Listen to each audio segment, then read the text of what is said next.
Boa noite aos irmãos que estão aqui na igreja, boa noite também vocês que estão nos acompanhando pelos canais do YouTube. Seja muito bem-vindo à nossa classe bíblica de Daniel. Nós estamos estudando há 6 semanas, essa é a 7ª semana que nós estamos estudando o livro de Daniel, capítulo a capítulo, e nós estamos meditando um pouquinho a respeito do que esse livro tem para nós hoje. E é um livro que é muito importante para os nossos dias. É um livro que nos traz mensagens especiais para que nós estivéssemos preparados para enfrentar as coisas que hão de acontecer, que estão acontecendo e hão de acontecer. Na verdade, o livro de Daniel, ele, em paralelo, em conexão com o livro de Apocalipse, ele revela toda a história do mundo até os últimos dias, até o final dos tempos, para que o povo de Deus esteja preparado para a volta de Jesus. Para a gente fazer uma recapitulação do que nós estamos estudando, nós vamos passar pelos capítulos que a gente estudou. Na verdade, a gente estudou até aqui, até o capítulo 6, e nós vamos entrar hoje no capítulo 7, mas nós vamos recapitular um pouquinho a respeito do que nós estudamos em cada capítulo. Antes disso, eu queria convidar você a fechar seus olhos para nós fazermos uma oração. Pai querido que estás nos céus, obrigado, Senhor, por mais esta oportunidade de estudar a Tua Palavra, Senhor. Obrigado porque nós podemos livremente ainda abrir a Tua Palavra, estudar e meditar nela e nos prepararmos para o grande dia da Tua volta. Nos ajude a entender tudo que o Senhor tem para nós hoje, que Teu Santo Espírito esteja presente, nos ensinando, nos capacitando a entender tudo. Nós te pedimos tudo isso em nome de Jesus. Amém. Pode passar, Silvio, o primeiro slide. Já peço para você abrir a sua Bíblia no capítulo 7 de Daniel. É o estudo que nós vamos ver hoje, é o capítulo que nós iremos estudar hoje. Já abra a sua Bíblia, já deixa ela a postos no livro de Daniel. O tema de hoje, nós vamos dividir, na verdade, o capítulo 7 em 2 partes. Em 2 partes por quê? Porque tem muito conteúdo. É muito detalhado, cada conteúdo tem muitos detalhes, muitos fatos importantes e relevantes, então nós vamos dividir. Pode passar o próximo slide?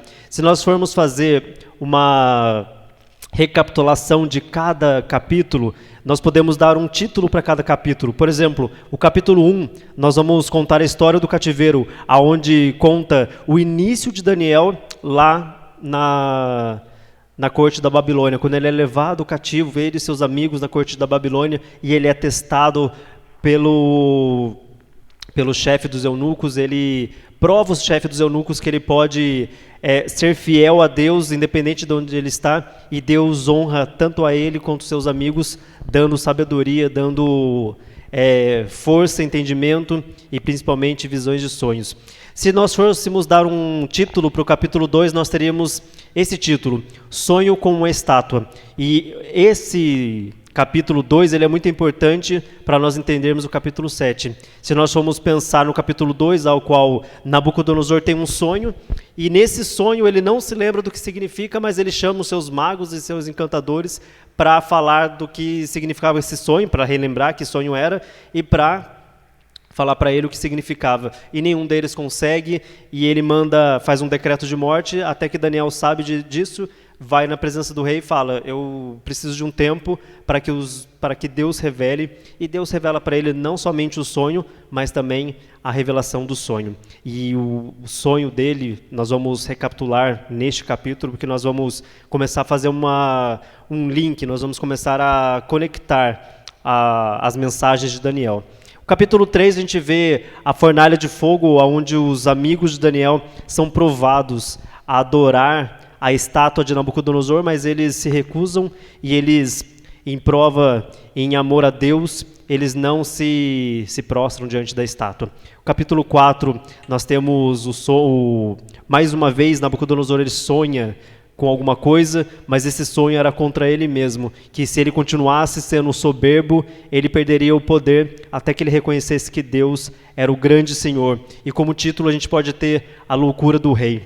Capítulo 5, nós vemos a última história da Babilônia, quando Belsazar não se importa com as coisas que o seu avô disse, não se importa com o Deus que o seu avô aceitou, ele pega e desobedece e usa os seus utensílios da casa de Deus para uma festa profana, e Deus dá o seu ultimato e fala que agora não dá mais. E nesse dia a Babilônia deixa de ser uma nação soberana e os medo-persas eles invadem. Dario ele invade pelo canal do rio Eufrates, ele entra e toma conta do reino, e ele morre. Belsazar morre nesse dia. E o capítulo 6 que nós vimos semana passada, o tema seria Daniel na cova dos leões, e a gente vê a fidelidade mais uma vez de Daniel, que não aceita,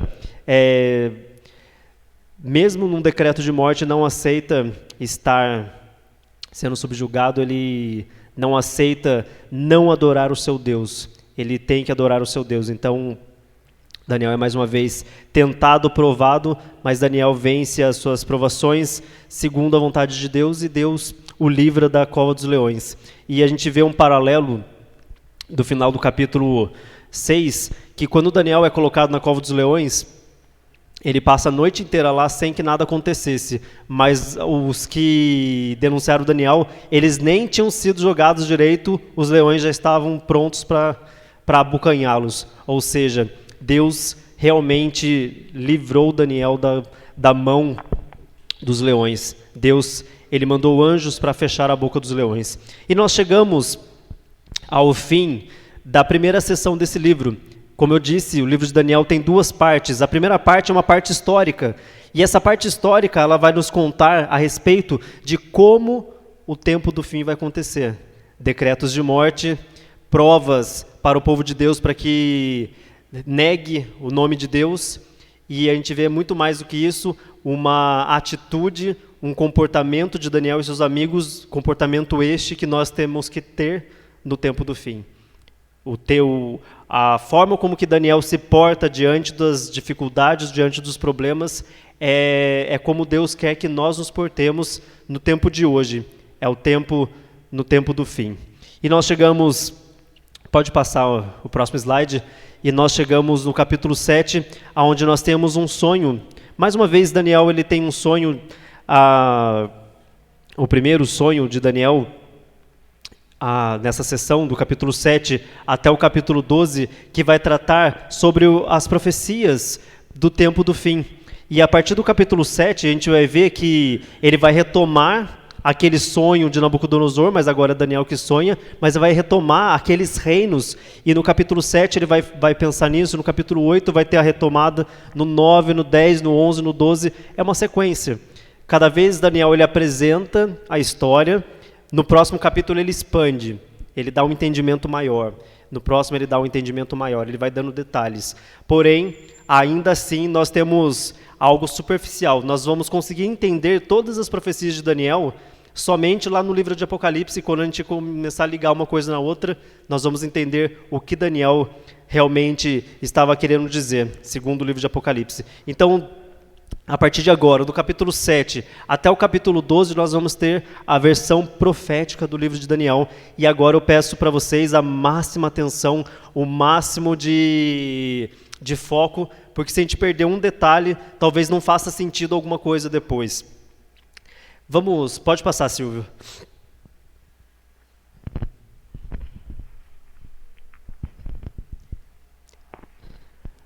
Vamos ler juntos Daniel, capítulo 7, o verso 1. Diz o seguinte: no primeiro ano de Belsazar, rei da Babilônia, teve Daniel um sonho e visões ante os seus olhos, quando estava no seu leito. Escreveu logo o sonho e relatou a suma de todas as coisas. Primeiro fato, quando que Daniel tem essa visão? Ele tem essa visão quando a Babilônia ainda existia. Ele tem essa visão, esse sonho, no primeiro ano de Belsazar. No primeiro ano de Belsazar, Belsazar ainda era o rei da Babilônia, era corregente da Babilônia. Então, Daniel ele tem esse sonho, e ele, antes que ele perdesse a noção desse sonho, ele já escreve para que não se perca. Pode passar, Silvio.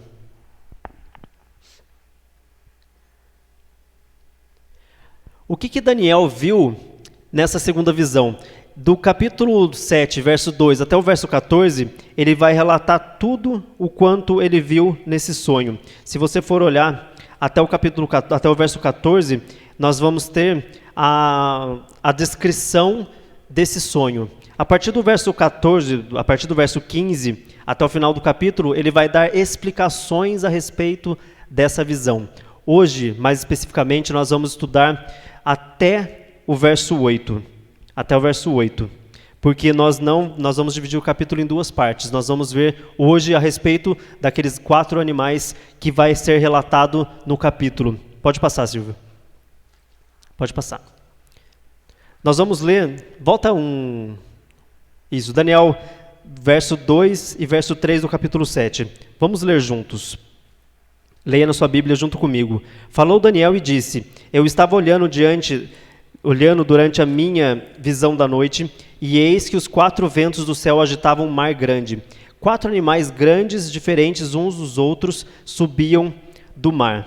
Daniel ele começa a relatar aquilo que ele escreve. Pode passar. Ele começa a relatar e ele diz que na visão da noite ele vê os 4 ventos do céu se agitarem um mar grande e 4 grandes animais, 4 animais diferentes uns dos outros subiam do mar. Se nós formos pensar nesses animais, e a gente vai relatar daqui a pouco a respeito desses animais, o que representaria esses animais? O próprio capítulo ele vai falar que esses animais são referências a reis, a reinos, assim como aquela estátua do Nabucodonosor no capítulo 2, que cada trecho daquela estátua representava o quê? Representava reinos. Vamos ler o verso 6 de Daniel. Aliás, vamos voltar um pouquinho, do 4 até o 6. O primeiro era como leão e tinha asas de águia. Enquanto eu olhava, foram-lhe arrancadas as asas, foi levado da terra e posto em 2 pés como homem, e lhe dada a mente de homem.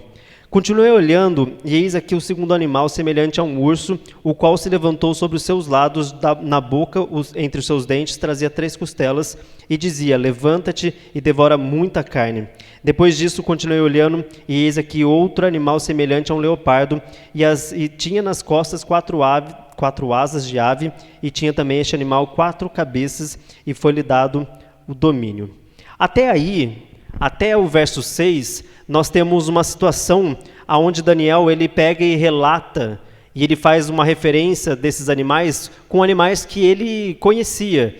Por mais que esses animais tivessem características diferentes, porque aqui a gente vai retomar, o leão ele tinha asas de águia, o urso ele tinha um lado maior que o outro, ele tinha 3 costelas na boca, o leopardo, por sua vez, ele era o urso, um animal semelhante ao urso, tinha um dos seus lados maiores e as costelas. O leopardo, em seguida, ele tinha 4 asas de ave. Ou seja, por mais que esses animais fossem diferentes, tivessem características diferentes, Daniel, ele no seu entendimento, ele conseguiu linkar com algum animal que ele conhecia. O primeiro, o leão, o segundo, o urso, o terceiro, o leopardo. Pode passar o próximo slide. O que representa esses 3 animais? O que significa esses 3 animais? Pode passar mais um. Pode passar, Silvio. Vamos voltar no simbolismo, porque a gente precisa entender o que significa cada símbolo. O primeiro símbolo, quando aparecem em uma visão simbólica, ventos indica movimentos diplomáticos, bélicos, políticos que movem a história humana. Aqui o texto no verso 1, ele diz que nesse sonho, os ventos do céu se agitavam no mar grande.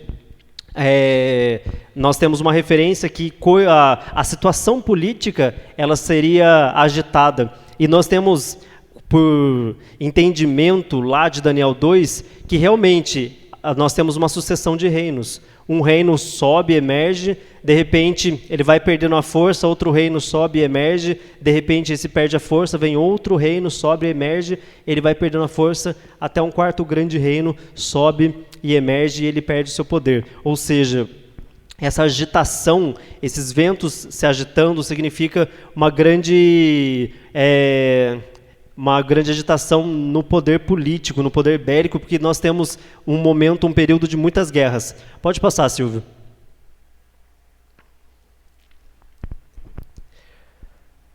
Trarei sobre Elão os 4 ventos dos 4 ângulos do céu e os espalharei na direção, pode dar isso, na direção de todos esses ventos, e não haverá país aonde não venham os fugitivos de Elão. Jeremias 49, 36. É daí que a gente tira a referência desses 4 ventos. Pode tirar, pode pular para o próximo. O mar. Ai do bramido dos grandes povos que bramam como bramam os mares, e do rugido das nações que rugem como rugem as impetuosas águas. Isaías 17:12. O grande mar, a gente vai ver que lá em Apocalipse, quando ele fala de mar, é muitas pessoas, muitas nações, muitas terras, muitas pessoas.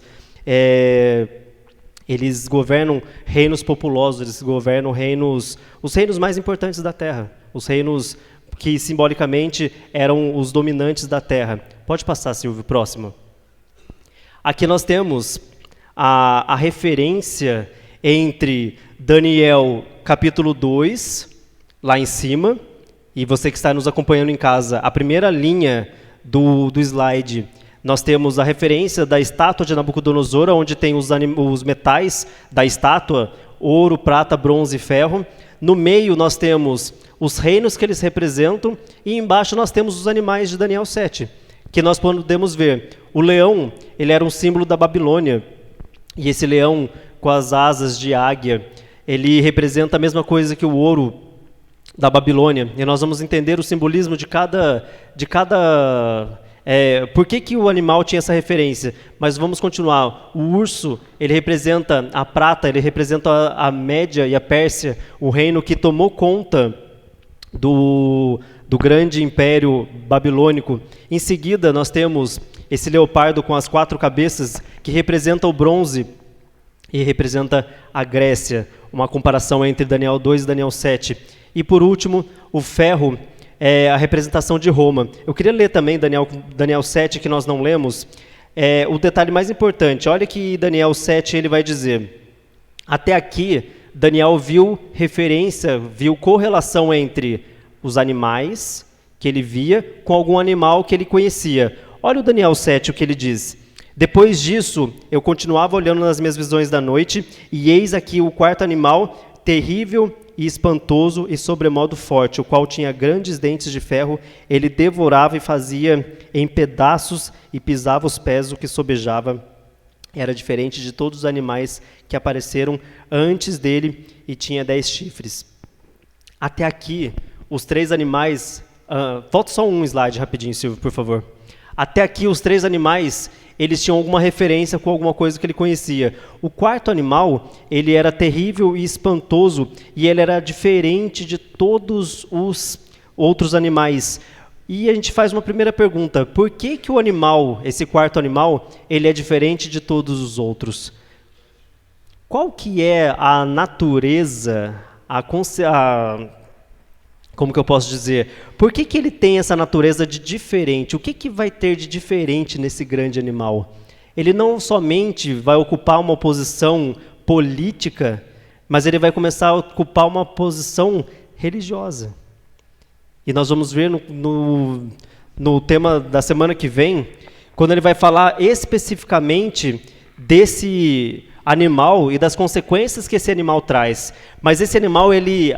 já de início nós começamos a entender que esse último reino, ele vai ser um reino totalmente diferente, porque até aqui nós temos uma sucessão de reinos, e esses reinos, eles simplesmente invadem geograficamente. Ele vai lá, toma conta de algo que nós podemos dizer, uma situação horizontal, porque eles só tomam conta de uma situação geográfica, de uma posição geográfica. Eles dominam o globo terrestre ali, a parte onde era conhecida, mas eles não se intrometem em assuntos não religiosos, que a gente pode dizer a religião do povo. É lógico que quando a Babilônia assumiu, por exemplo, Jerusalém, ele impôs a sua característica, ele impôs os seus cultos. Quando a Média Pérsia entrou, ele também impôs as suas características, os seus cultos, mas aqui a gente está falando desse 4º reino, que ele vai interferir não na religião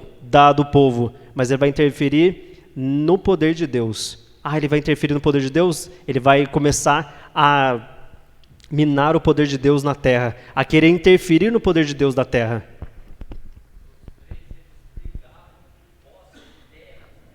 Sim. A gente vai ver lá em Apocalipse que de fato esses quatro animais, eles têm uma natureza religiosa também. Como assim? Quem está por trás de todos esses animais é o dragão, é Satanás. Só que até aqui, os 3 primeiros reinos, a estratégia era uma: nós vamos dominar para quê? Para acabar com o povo de Deus, para que não tenha testemunhas de Deus na terra. Até aqui, até o 3º reino, não deu certo. A estratégia de Satanás não dá certo. Por isso que o 4º animal, ele vem com uma nova estratégia. E nesse 4º animal, nós vamos ver semana que vem, que a estratégia ela muda de novo, porque não dá certo do mesmo jeito. Porque ele vai ter que entrar e interferir diretamente no poder religioso. Ele vai ter que interferir na adoração a Deus. Se esse 4º animal, ele era grande, ele era terrível, e ele pisava, o texto ele diz aqui que ele pisava aos pés, ele devorava tudo, e fazia em pedaços e pisava aos pés do que sobejava, ele entrava com todo o poder, com toda a força e tornava escravo mesmo e perseguia. Nós vamos ver que depois dessa perseguição ela perde o efeito, porque não adianta perseguir. Ele precisava fazer o quê? Ele precisava se aliar. Mas nessa ânsia de se aliar, o que Satanás faz? Ele mistura a verdade com a mentira. Esses 3 animais nós temos a mesma natureza, a natureza de vamos destruir o povo de Deus. O 4º animal, ele começa com essa característica, mas ele muda a característica no meio do caminho. Pode passar, Silvio. Aqui nós vamos ver o período onde eles dominaram. De novo, a gente já viu essas características, esse período de tempo no 2º estudo. Mas a gente retomar, do ano 605 até o 539, a Babilônia, ela dominou o mundo, ela entrou no mundo. Haja vista que no ano 602, Jerusalém caiu. Foi a primeira invasão a Jerusalém. As asas arrancadas e posto em pé como homem. Ela foi derrubada pelo reino de Dario. Pode passar, Silvio. Ele perde o grande poder. O reino mais forte de todos esses é a Babilônia. Era o reino mais forte, mais soberano. Porém, por alguma estratégia militar, Dario consegue vencer a Babilônia. Eles não conseguem penetrar de igual para igual. Eles têm que usar uma estratégia bélica, uma estratégia militar para conseguir derrubar a Babilônia. Pode passar. Os medo-persas eram 2 povos, a Média e a Pérsia. Eles dominam do ano 539 até o ano 331. Esse lado que eles se levantam um maior que o outro, são 2 povos, um era mais forte que o outro. Ciro, ele era mais forte que o seu tio Dario. Porém, Ciro, a gente viu, quando a gente falou de Ciro, na semana passada, era uma profecia de Deus já. Lá em Isaías fala que Ciro era o ungido de Deus para trazer juízo à Babilônia, para trazer juízo àquele povo que estava pisando na lei de Deus, que a Babilônia, não na época de Nabucodonosor, mas na época de Belsazar, estava desdenhando do poder de Deus. E Ciro ele é levantado para isso. E essas 3 costelas, pode passar, Silvio, essas 3 costelas são os 3 povos que eles dominaram. Pode passar o próximo slide. São os 3 povos que eles dominaram. Esses 3 povos foi a Lídia, a Babilônia e o Egito. A Lídia em 547, a Babilônia em 539 e o Egito em 526.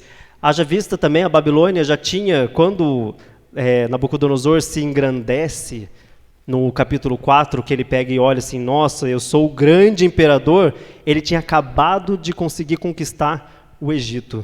O Egito, nessa época, era um reino muito importante, era um reino muito poderoso. E todo mundo que dominava o Egito era praticamente o governante de toda a terra, porque eles conseguiam dominar um reino grandioso, um reino poderoso. E nós vamos ver também que o Império Romano, ele também faz incursões para dominar o Egito, porque quando um reino cai, os dominados se rebelam, aí eles têm que dominar tudo de novo.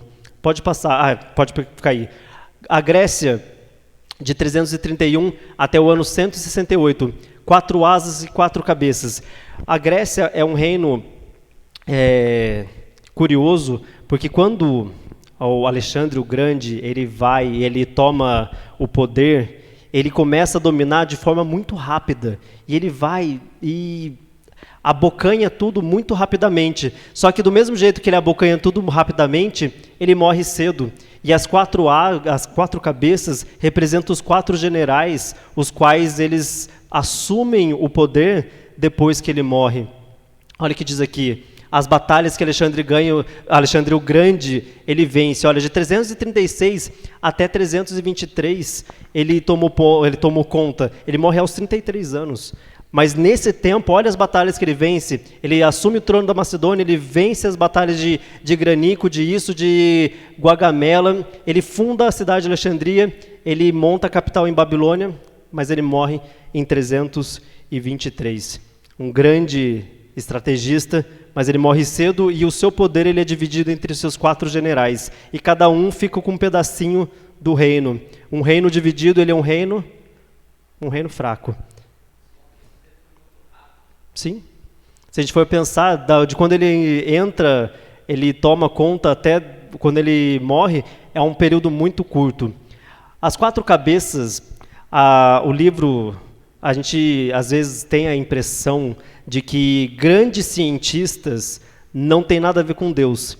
Essas informações estão escritas no livro de Isaac Newton, do grande Sir Isaac Newton. Ele escreve um livro a respeito das profecias de Daniel. Ele escreve um livro sobre as profecias de Daniel. Ou seja, a ciência, a boa ciência, ela está totalmente ligada com a palavra de Deus.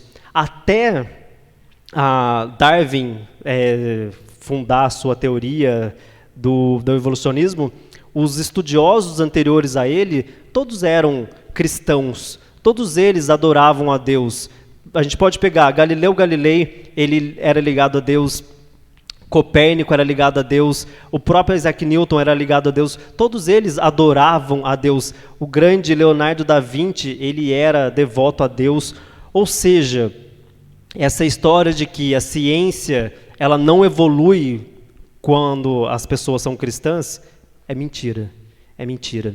Isaac Newton, ele escreve um livro a respeito das profecias de Daniel.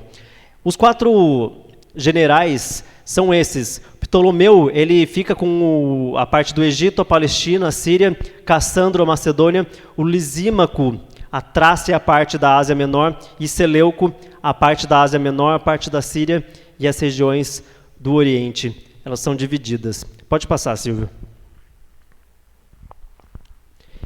E nós chegamos nesse grande reino, e esse é um dos maiores reinos, e os seus feitos e suas construções, elas existem até hoje. Quem não conhece o Coliseu? Quem não conhece as ruínas que foram o Coliseu?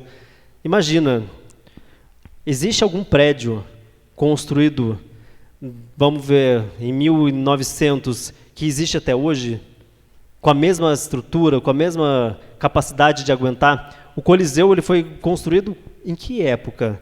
Foi nessa época aí, entre 168 a 476. E existe até hoje. Tem estradas, as estradas reais de Roma, elas existem até hoje, muitas delas, porque elas eram feitas com uma outra tecnologia. As pessoas têm a impressão que a humanidade ela está evoluindo. Olhando esse tipo de coisa, eu acho que a humanidade não está evoluindo. Nós temos a facilidade das coisas estarem prontas e a gente conseguir dar sequência das coisas que estão prontas. Mas fazer algo grandioso, igual eles faziam, de engenharia, a gente não consegue ver nada semelhante, nada que dure tanto. Haja vista as pirâmides do Egito. As pessoas têm até a impressão que são coisas de extraterrestre que construíram. Não, foram escravos que construíram. E eles tinham tecnologia suficiente para levantar pedras e construir as pirâmides do Egito. Olha que capacidade, olha que inteligência que as pessoas tinham naquela época, e nós vamos decaindo em consequência do pecado. 168 ao ano 476 foi o período que Roma ele domina. Depois disso, se nós formos pensar na estátua de Nabucodonosor, depois das pernas de ferro, existe o quê? Os pés. E esses pés eles eram misturados entre lodo e ferro. Barro e ferro. Por quê? Porque os reinos, depois de 476, volta um slide, Silvio. 476, o reino do reino de Roma, ele se enfraquece porque ele tem vários pontos de guerras, de guerrilhas. Vários reinos, vários povos, eles começam a se dividir, eles começam a minar, eles começam a querer tomar a independência deles. É por isso que ele tem 10 chifres, porque eles eram um conglomerado de nações. Enquanto o reino estava vencendo, enquanto o imperador ele dominava, o reino continuou, ele era forte. Quando Roma começou a se enfraquecer, ele começou a perder poder, e ele começou a se dividir.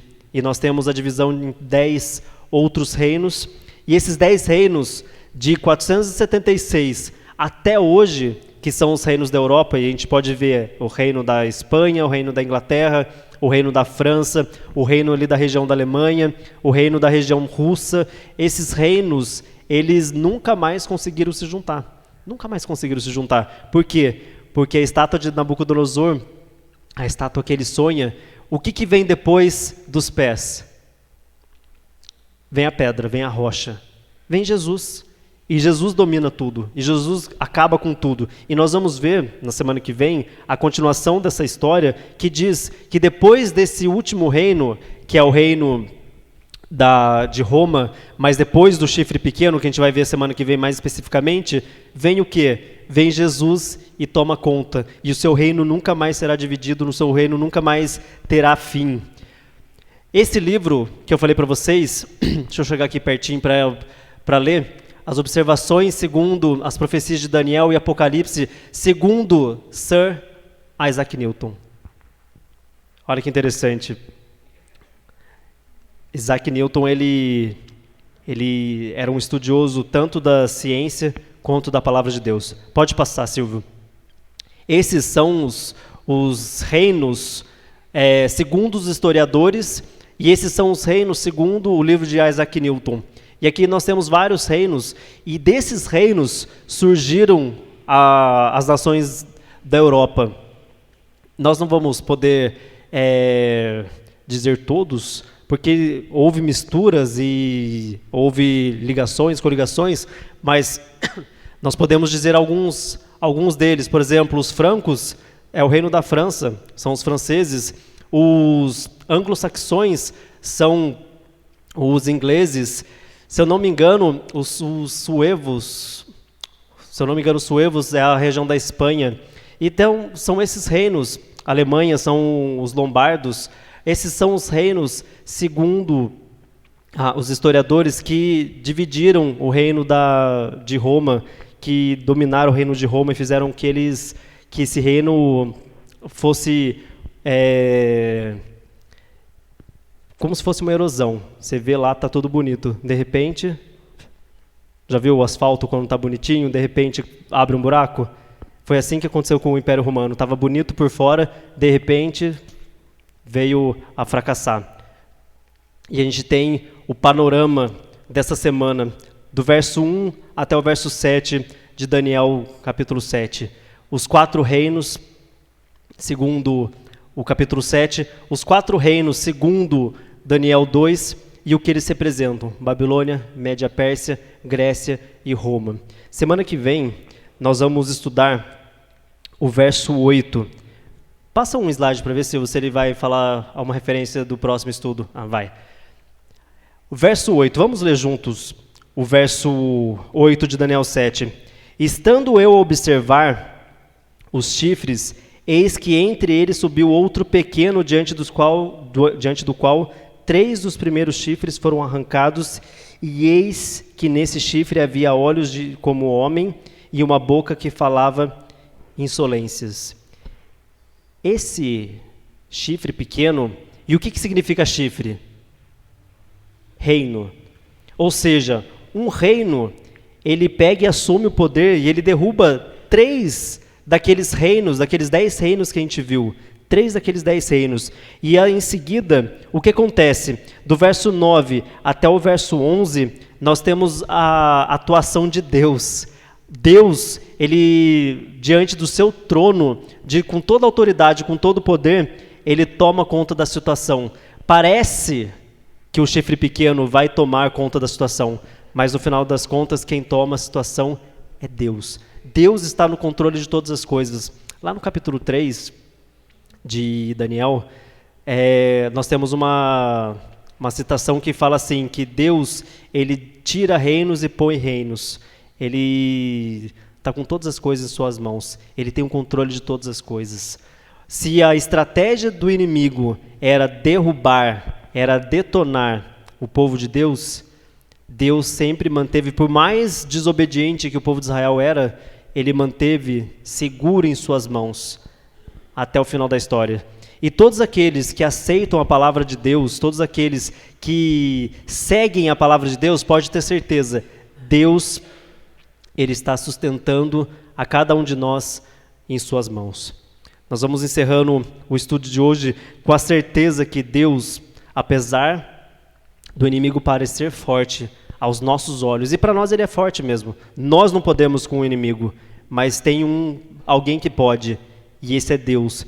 E nós vemos que lá, no final da história, Deus ele toma conta. O verso 12 diz o seguinte: quanto aos outros animais foi-lhes tirado o domínio, todavia foi-lhes dada a prorrogação da vida por um prazo de tempo. Eu estava olhando nas minhas visões de noite, e eis que vinha como as nuvens dos céus um como filho do homem, e dirigiu-se ao ancião de dias, e fizeram chegar até ele. E o verso 14: foi-lhe dado domínio e glória e o reino, para que os povos, nações e os homens de todas as línguas o servissem. O seu domínio é domínio eterno, que não passará, e o seu reino jamais será destruído. Essa referência aqui, segundo Daniel 2, quem é? É a rocha. É a rocha que cai no pé e esmiuça tudo. Ou seja, a palavra final, apesar dos reinos se sucederem, a palavra final é de Deus. Vamos fechar os nossos olhos e vamos orar mais uma vez. Pai querido que estás nos céus, obrigado porque a Tua palavra, ela é luz para a nossa vida. Ela nos revela que o Senhor tem todas as coisas em Tuas mãos e que o Senhor venha nos proteger, nos guardar e venha nos dar entendimento para viver nesses dias de tribulação, que nós sabemos que o inimigo está agindo poderosamente para nos derrubar, mas nós sabemos que o Senhor está com todas as coisas em Tuas mãos, está a postos para nos proteger e nos garantir a salvação. Por isso eu te peço que, em nome de Jesus, tome a vida de cada pessoa que está aqui na igreja, cada pessoa que está assistindo, que irá assistir esse vídeo a algum momento, que o Teu Santo Espírito abra o nosso entendimento e nós continuemos estudando as Suas profecias, a Sua palavra, e que nós possamos estar preparados no grande dia do Senhor, naquele dia que o Senhor preparou para nos buscar. Nos dá uma semana agradável na Tua presença. É o que eu te peço em nome de Jesus. Amém.